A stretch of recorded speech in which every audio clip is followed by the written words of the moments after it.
I've been running and the name Sonja Dumas popped into my head. Who is Sonja Dumas? I often call myself a vagrant, a happy vagrant, by the way. More so, I'm a nomad in terms of the cultural landscape. I'm a multidimensional artist. Most of my work lands in dance or film, and most of that work is more dance than film.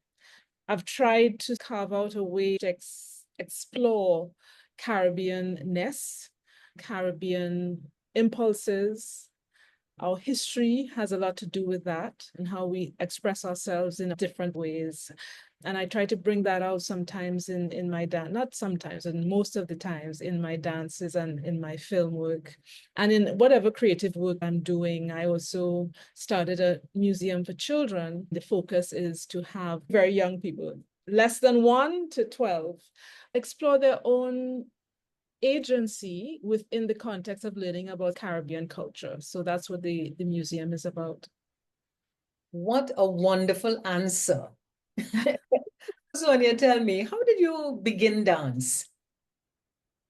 I grew up in a few countries, and I think in each of them I found dance. My father would say that when I was in the crib, he would play for me a set of calypsos. And apparently I like Christo a whole lot. So I'd stand up in the crib and start to jam.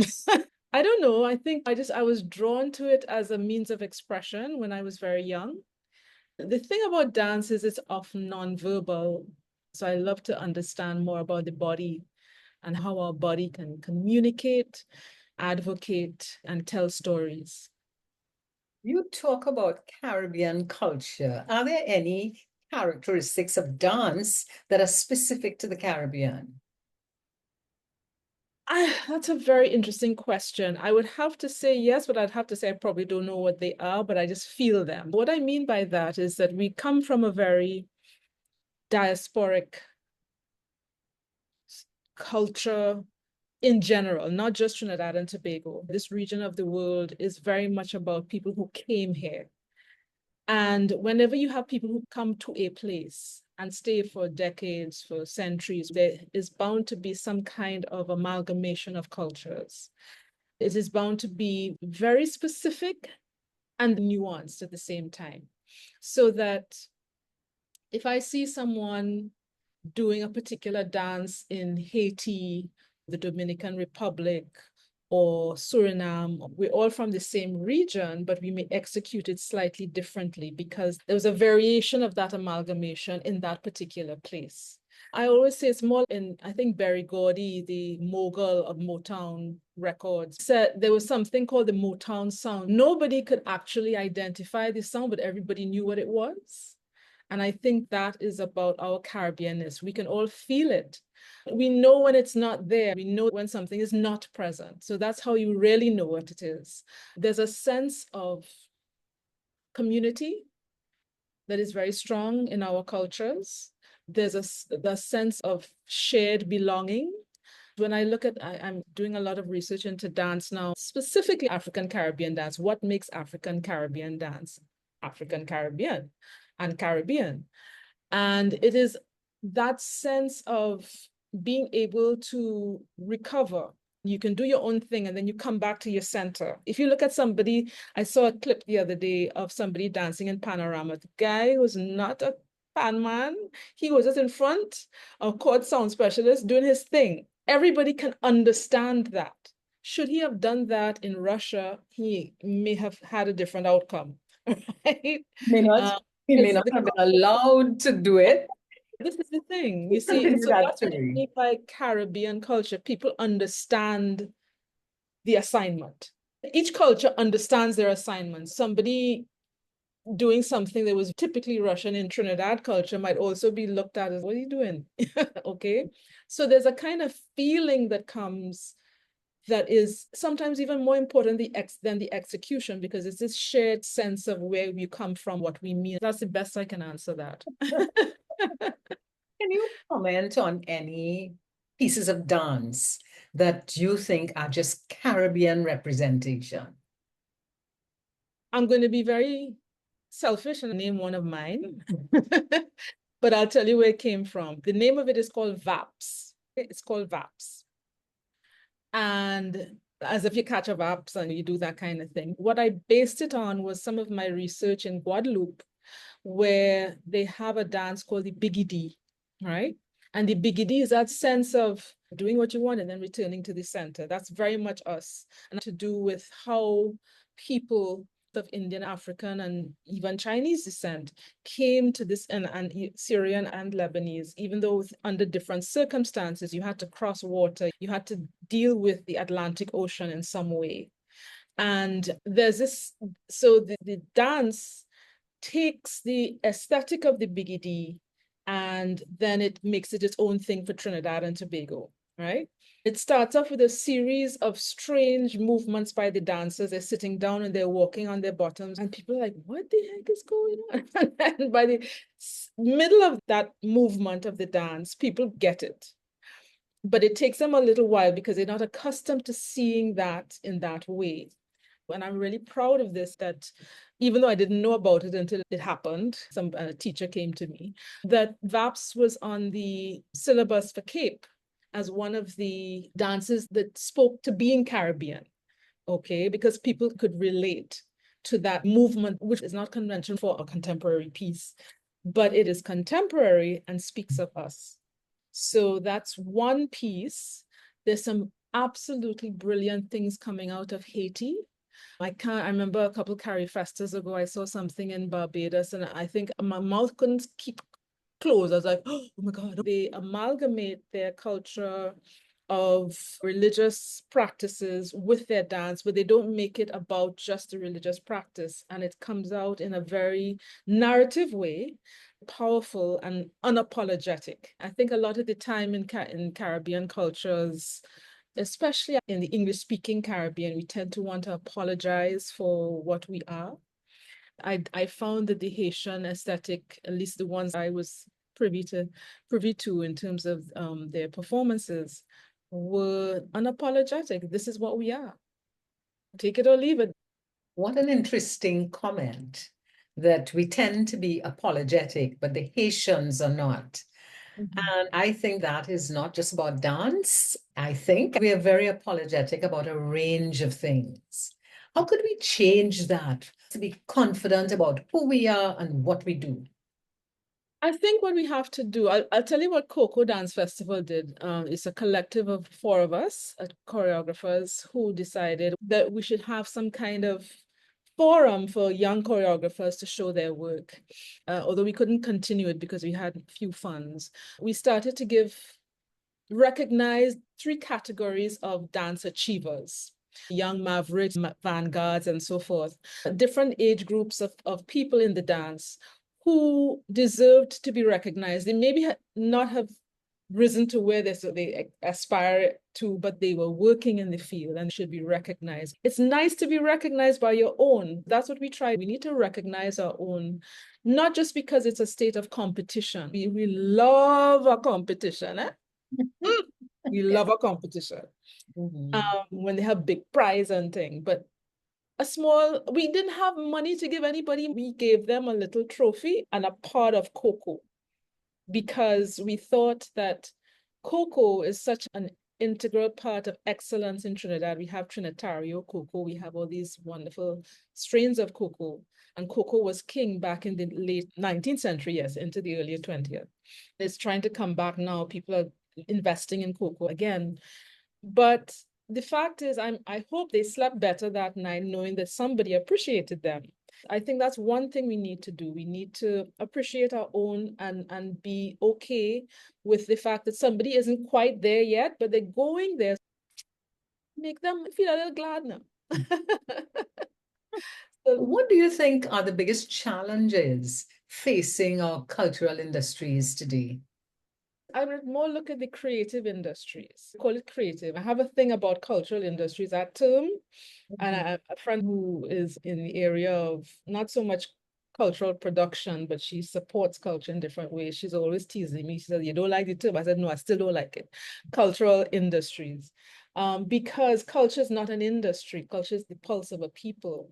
Creative industries, however, what is the sort of production side of the cultural aspect, if you want to call it that. But whatever the nomenclature, the problem is that aside from that lack of belief of self, which I just described, it is also a lack of ongoing support with respect to infrastructure. And here's what I mean about infrastructure.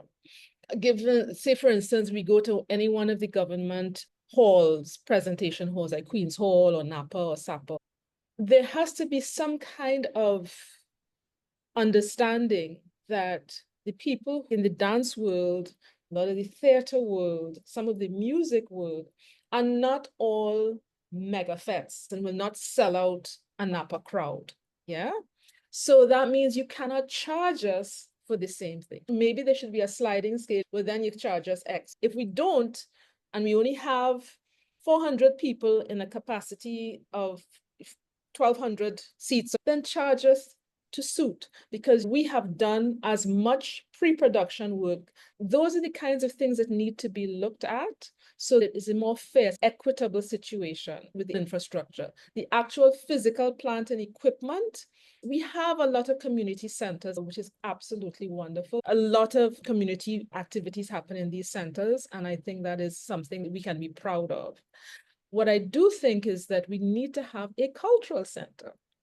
It can be 3 or 4 of them spread across Trinidad and Tobago, where people go to enact some type of cultural activity. So it can be a play, a class, an exhibition hall for particular visual art. You can have a screening room for TV or film and so forth. I think that is what we need to call it, because there's a psychological thing that starts to happen when you name something a specific way. So I think that a cultural center, not community center. It will be a community center, but it's a cultural center. So I think that kind of infrastructure. On the flip side, if you want the government to provide this or big business or whatever, that's one thing. But the artists themselves, the creators themselves, they need to get more focused about what they want to do. You can't do everything. You have to look at specific strains of activity and try to carry them out. I know it's difficult because we don't have a lot of funding agencies and so forth, which is another part of the infrastructure. If you go to the United States or the United Kingdom, you see these very big organizations that somebody who was extremely rich back in the 60s left some money. It has grown, it has been managed over the decades, and therefore they can give the interest from that principal. So you have a large amount of money, say, I don't know, 10 million US dollars. You don't use the 10 million, but you invest that 10 million, and the results of the investment are what you give to the population of artists. We don't have a lot of, that's another very key set of infrastructure that we are missing. People have tried it, but I don't think it has worked in as grand a scale as it ought to. So you have these different types of activities that can happen, but the artists also have to be a little more organized. We artists, because sometimes I'm not as organized as I should be, to try and actually see something from start to finish and to make it really worth the while of those who supply us with the infrastructure that we need. What advice do you have for Caribbean creatives trying to succeed in the business? You need a lawyer and you need an accountant. Those 2 things are what you need. You need to consult with those people as you do your business so that you understand how you can actually continuously make money from the business. I used to advise groups when I was working in a government organization many years ago. They would come to me and they would say, we don't have this and we don't have that. I said, listen, in your community, do you have anyone who is willing to give free time as an accountant? You must have somebody in your community who's an accountant. You must have somebody who studied law or who is a lawyer. Go to them and ask them nicely if they can help you. They won't, but at least ask them for a year's service or something. And don't bother them every Monday morning either, because they're busy. But those are the things you need, all right? Because although I have a business background, I don't really want to be spending my time trying to figure out what my net income is, etc. I can do it, but I don't want to do it. I want to be concentrating on the thing at hand. So I will do it, take away time from my craft, get frustrated, and then my craft suffers. If you're serious about making this thing a proper practice, financial or sustainable practice, you need an accountant and you need a lawyer. Somebody asked me, he wanted to start some cultural something for his community. He says, what's the first thing I should do? I said, we should make everybody literate. And he's, what? I said, yeah, you need to make sure that they understand how to read and comprehend what they're reading. They can read. Can they interpret? Is their critical thinking up to scratch? And that will help in creativity as well. Because if you know what a word means, you know how to use it cleverly. Make them literate, culturally literate and basically literate as well. That involves a lot of teaching as you are doing. You want to make a play, you want to do whatever, but you have to then teach them, this is the history of Uriah Buzz Butler. This is what Capildeo did. You understand? So that they understand the context. Because if they have no cultural literacy or understanding about that, I don't know. In terms of making people think, allowing them to think critically, I am not sure we have the best model for that. Okay. So I think what has to happen is that once we get a model that allows people to think critically from very early, that means you become more creative because you understand what you're doing, you understand the context, you understand the history, you understand the futures of the thing as well. Lovely. And as we come to an end of my while running podcast, what are your thoughts? I just want people to create, to not stop creating. Don't feel that because they're not a quote unquote artist that they're not creative.